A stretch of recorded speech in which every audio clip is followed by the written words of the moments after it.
Jabalpur railway station पर एक महिला 2 साल के बच्चे के साथ मुंबई जाने वाली ट्रेन का इंतजार करती रहती है। उसको देखकर न जाने कितने लोगों की बेकरारी बढ़ रही थी, क्योंकि वह हद से ज़्यादा खूबसूरत होती है। और इन्हीं बेकरार लोगों में एक नौजवान लड़का भी शामिल होता है।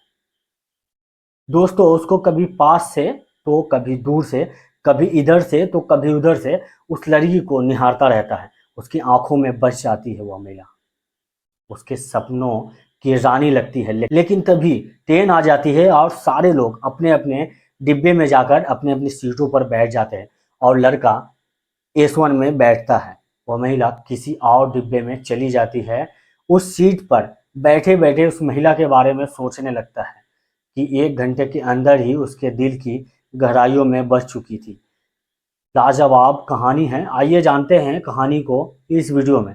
इस कहानी में आगे बढ़ने से पहले आपसे एक ही रिक्वेस्ट, आपने हमारे channel story by UK sunlight को सब्सक्राइब नहीं किया है तो कर लीजिए, साथ ही बेल आइकन भी दबा दीजिए ताकि आने वाली हर वीडियो आप तक पहुंचती रहे। उत्तर प्रदेश के जबलपुर जिले की उस महिला का नाम गीता होता है।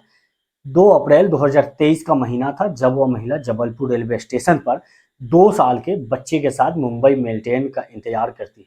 ट्रेन हावड़ा जंक्शन से चलकर मुंबई के छत्रपति शिवाजी महाराज टर्मिनल तक जाने वाली थी और इस दरमियान जबलपुर रेलवे स्टेशन पर भी 5 से 10 मिनट के लिए रुकती है। दोस्तों, वो स्टेशन पर ट्रेन का इंतजार करती है। बहुत ही खूबसूरत सलवार सूट पहने हुए उस बच्चे के साथ बैठी होती है। तो सारे लोग उसको हैरानी भरी नज़रों से देखते हैं। लगता ही नहीं कि इसका एक बच्चा भी है। एक नौजवान 22 से 23 साल की वह लड़कियां लग रही थी। उसको निहारता हुआ एक लड़का उसी के आसपास ही घूमता है। लड़के का नाम राजू होता है। राजू की उम्र 24 साल की होती है। वह भी मुंबई जाने के लिए ट्रेन का इंतजार कर रहा था। वह गीता को ऐसे निहार रहा था कि जैसे जिंदगी में पहली बार किसी लड़की को देख रहा था। कभी इधर से कभी उधर से, जब कोई उसे देखता तो थोड़ा दूर जाकर वहां से देखता। तो ऐसे करते करते जिस बेंच पर गीता बैठी थी उस बेंच से किसी के उठने का इंतजार कर रहा होता है। जब उठता है तो तुरंत जाकर वहां बैठ जाता है। गीता का 2 साल का बच्चा था। बहुत ही चंचलता से कभी इसका कभी उसका बैग छूता, उसके पीछे परेशान रहती थी गीता। लेकिन जैसे ही अपना मोबाइल निकाल लेता है और ऐसे ही चलाने लगता है तो वह बच्चा तुरंत उसके पास आ जाता है और उसका मोबाइल देखने लगता है। तो राजू उसको दुलार से पुचकारते हुए कार्टून लगा देता है मोबाइल में और वह बच्चा बड़े गौर से उसको देखने लगता है। और इसी बहाने राजू को गीता से बातचीत करने का मौका भी मिल जाता है। वह गीता से कहता है कि मोबाइल देखने में तो उस्ताद है आपका बच्चा।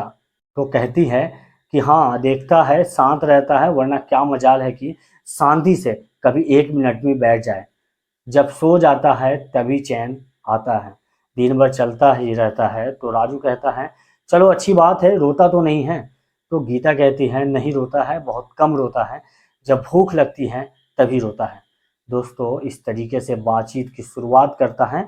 तभी वह बच्चा पानी का बोतल राजू का देखकर मांगने लगता है। वह नया बोतल जो कि खरीद कर लाया था वह गीता को देते हुए बोलता है लीजिए, इसे पानी पिला दीजिए।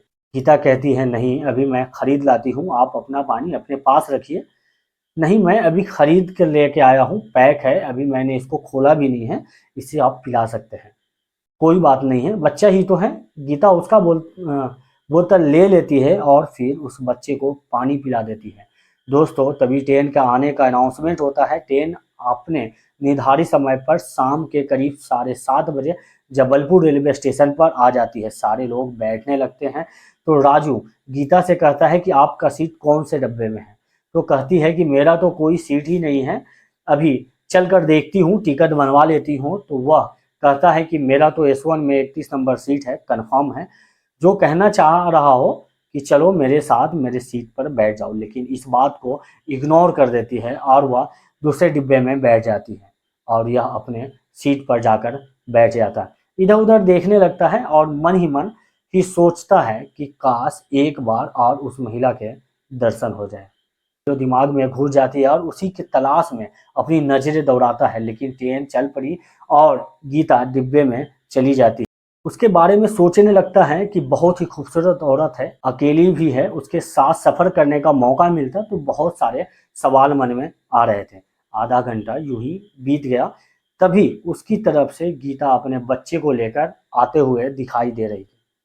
उसको देखते ही वह खुश हो जाता है और ट्रेन से उसको ऐसे सिग्नल देता है जैसे कि वह उसी को ढूंढ रही हो, कि हाँ आ जाओ, मैं इधर बैठा हूँ। दोस्तों, गीता सच में उसी को ही ढूंढ रही थी। उसके पास आती है और कहती है, आपकी सीट है?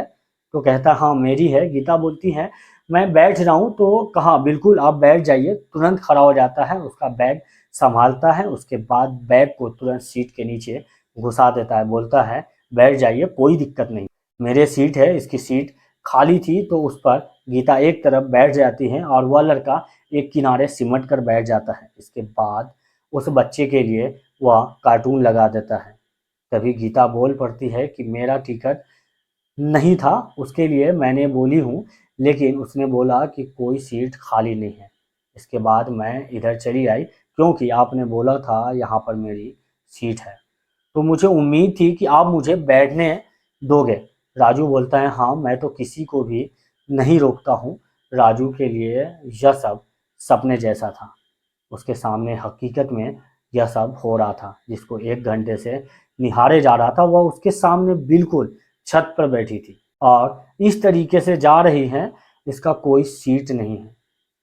तो खुशियाँ सातवें आसमान पर उड़ने लगती हैं। चलो रास्ते भर तो यह कम से कम मेरे साथ चलेगी। उसके बाद राजू कहता है कि आप पैर फैला लीजिए, आराम से बैठ जाइए। तो गीता कहता है कि नहीं, आप कितना कष्ट सहोगे दूसरे के लिए। अभी मैंने एक लेडीज़ की सीट पर बैठने की कोशिश की, लेकिन उसने तुरंत मुझे भगा दिया। मैं सोच रही थी कि इनके साथ बैठ जाऊंगी तो कोई दिक्कत नहीं होगी, पर बोली यहाँ कहाँ बैठ रही हो, मेरी तबीयत खराब है, यहाँ मत बैठो, यहाँ से चली जाओ। तभी राजू बोलता है सब लोग एक जैसे नहीं होते हैं भाई। मैं तो कहता हूँ मेरा दिल नहीं मानता, सभी जाते हैं कमाने खाने, कुछ तो कष्ट कष्ट सहना ही पड़ेगा। अगर कष्ट नहीं होता तो लोग घर पर ही रहते, घर से परदेश क्यों जाते। तो दोस्तों, इस तरीके से बातें करने लगता है। उसके बाद गीता अपने पैर फैला लेते हैं, बोतल से दूध निकालती है, उस बच्चे को दूध पिलाने लगती है। उसके बाद बच्चा दूध पीते ही सो जाता है। फिर उसे कहती है कि आप भी आराम से बैठ जाओ अपनी सीट पर, आप इतने सिमट कर क्यों बैठे हो, आप भी पैर फैला लो। और अभी राजू पैर फैलाता है और जैसे ही पैर फैलाता है, गीता के बॉडी में उसका पैर टच हो जाता है। वह डर के मारे पैर तुरंत समेट लेता है और गीता की तरफ देखने लगता है। तभी गीता मुस्कुरा देती है, कहती है कि कोई दिक्कत नहीं है, कौन जानता है कि आप कौन हो, मैं कौन हूँ, आप आराम से बैठ जाइए, मुझे कोई परेशानी नहीं है। दोस्तों, पैर फैला लेता है और राजू पैर फैला लेता है। आप समझ सकते हैं कि उसके दिल पर क्या बीत रही होगी। रात के 9 बज जाते हैं और उसके बाद वह कहता है कि खाना वाना नहीं खाएंगे आप। तो वह कहती है कि नहीं, मैं खाना नहीं लाई हूँ, या बाबू ने कुछ बनाने ही नहीं दिया, इतना परेशान कर रहा था, अभी कुछ आता तो मैं ले आती। जैसे ही आता है और गीता के लेने से पहले ही वह 200 रुपये का चिप्स, कुरकुरे के, कोल्ड ड्रिंक वगैरह वगैरह ले लेते हैं। इसके बाद वह चला जाता है। मुझे भी दे दो, पैसे निकालते हैं। तो कहता है कि नहीं, रहने दो, इतना किसके लिए लिया हूँ, इससे खा लेना, मैं इतना थोड़ी खाऊंगा। फाड़ कर गीता के सामने करता है, बोलता है लो खाओ। गीता जो है उसे चिप्स निकाल कर खाने लगती है और थोड़ी देर में अपने बच्चों को और किनारे कर देती है और खिसक कर उसके पास आ जाती है। दोनों चिप्स खाते पीते हैं। वह कहती है रहने दो, कितना खिलाओगे। तो कहता है कोई बात नहीं है, खा लो, फिर पता नहीं जिंदगी में मुलाकात होगी कि नहीं। तभी गीता बोलती है अगर आप नहीं होते तो मेरे लिए परेशानी बढ़ जाती, मैं कैसे जाती। तो राजू से बोलता है यह तो मुझे सोचना चाहिए था कि मेरी कितनी खुशकिस्मती है कि आप जैसी खूबसूरत लड़की मेरे बगल में बैठी है, मेरे सीट पर बैठी है। यह कहते हुए डर के मारे कांपने भी लगता है। तो कहती हैं इतनी भी तारीफ मत करो, एक बच्चे की माँ हूँ मैं, तो कहता हूँ कि इससे क्या फ़र्क पड़ता है, प्लेटफार्म पर तुमसे खूबसूरत तो कोई नहीं था। मेरा दावा है कि इस ट्रेन में तुमसे खूबसूरत कोई नहीं होगा। मेरा दावा है कि इस दुनिया में तुझसे सुंदर कोई नहीं होगा। गीता बोलती है अरे ओ, इतनी झूठी तारीफ मत करो, इतनी भी सुंदर नहीं हूँ, यह सब कहते हुए डर भी रहा था, काँप भी रहा था, लेकिन उसे बस यही मौका था, एक दिन का मौका था, इसलिए उस सब कुछ कह देना चाहता था। बहुत से खूबसूरत लड़की वहाँ बैठी थी, पर मैं आप ही को देखे जा रहा था। गीता कहती हैं, हाँ मुझे भी पता है कि आप मुझे ही देख रहे थे, इसलिए मैं आपको ढूंढते ढूंढते आई हूँ कि आप कम से कम मुझे अपनी सीट पर बिठा लोगे। अभी राजू बोलता है, अपने सही समझा, सही जगह पर आप आए हो, रात का सफ़र बाकी था। तभी टीटी वहाँ पर आ जाता है और कहता है कि अरे मैडम, मैं आपको कब से ढूंढ रहा हूँ, आपके लिए सीट मैंने बड़ी मुश्किल से व्यवस्था की है, बैठो, आगे आराम से आप सफ़र करो। दोस्तों, जब यह बात राजू सुनता है, उदास हो जाता है। गीता कहती है, अच्छा कौन सा सीट है? तो बोलता है, चलो S5 में। तभी तुरंत अपना बच्चा उठाती है, राजू से कहती है, मेरा बैग निकाल दो। तो वह निकाल देता है और गीता वहाँ से अपने बच्चा और बैग लेकर चली जाते हैं, जैसे उसकी चाँद चली गई हो, उसकी दुनिया ही उसे बिछड़ गई हो। यह बैठ जाता है, एक गहरी सांस लेता है, बोलता है, चलो सफ़र में मुसाफिरों का सहारा का क्या भरोसा। 1 घंटे और बीते ही थे, रात को 10:30 बजता है, उसके बाद 11 बजता है, उसे रहा नहीं जाता, वह उसके तलाश में S5 की तरफ निकल लेता है। स्थाई में जाता है, सारे लोग लगभग लाइट बुझा चुके थे, सो रहे थे। बहुत ही सावधानी से इधर उधर देखते हुए आगे बढ़ता है, वह मिलती नहीं है, सोचता है सो गई होगी। दोस्तों, उसके बाद वह लौट आता है निराश मन से, लेकिन जैसे ही वह लौट रहा था, अंधेरे में से आवाज़ आती है कि हाँ, कि कहाँ जा रहे हो? दोस्त वह पलट कर देखता है तो कहता है कि अरे आप यहाँ पर हो? तो कहती हैं, हाँ मैं तो यहाँ पर हूँ, आप मुझे ढूंढ रहे हो क्या?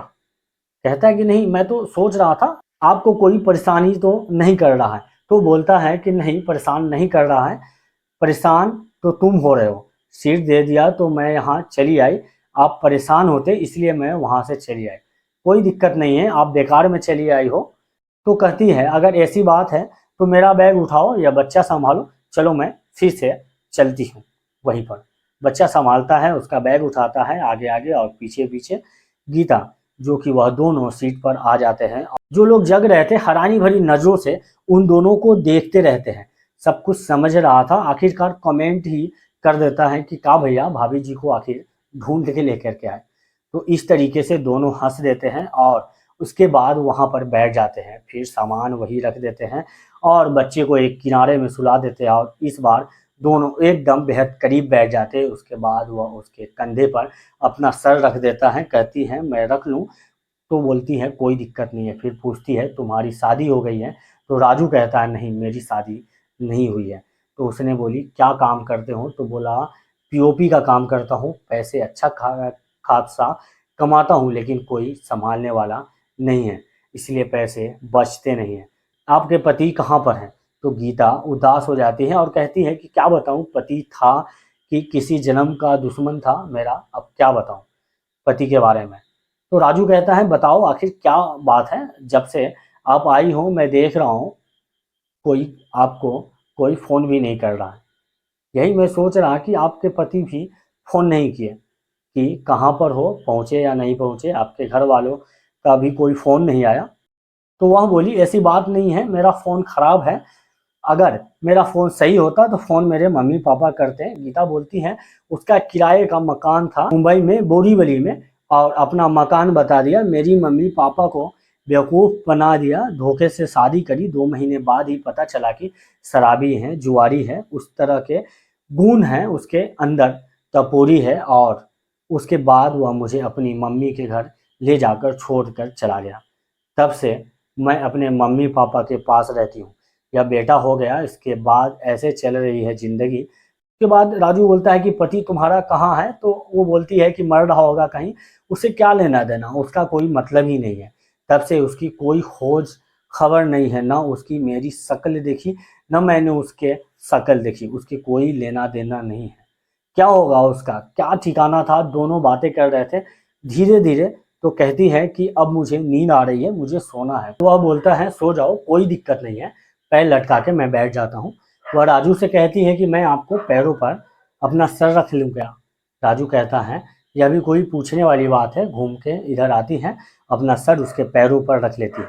बच्चा उसका बगल में सोया रहता है और ऐसे 2 घंटे सोते हैं। जब 4 बजे उठते हैं तो राजू से कहती है, अब आप भी सो जाओ थोड़ा सा। तो राजू भी गीता के गोद में सर रख के सो जाता है। गीता उसके सर को सहलाते हैं। प्यार तो हो जाता है। बहुत खूबसूरत ज़िंदगी, कुछ बेहतरीन लम्हे उस दिन में, उस सफ़र में जी रहे थे। दूसरे दिन सुबह 11:12 में ट्रेन छत्रपति शिवाजी टर्मिनल महाराज उसके बाद वहाँ से अपने मायके चली जाती है। और इसी तरह चलने लगता है। 4-6 महीने तक एक दूसरे से बात करते हैं।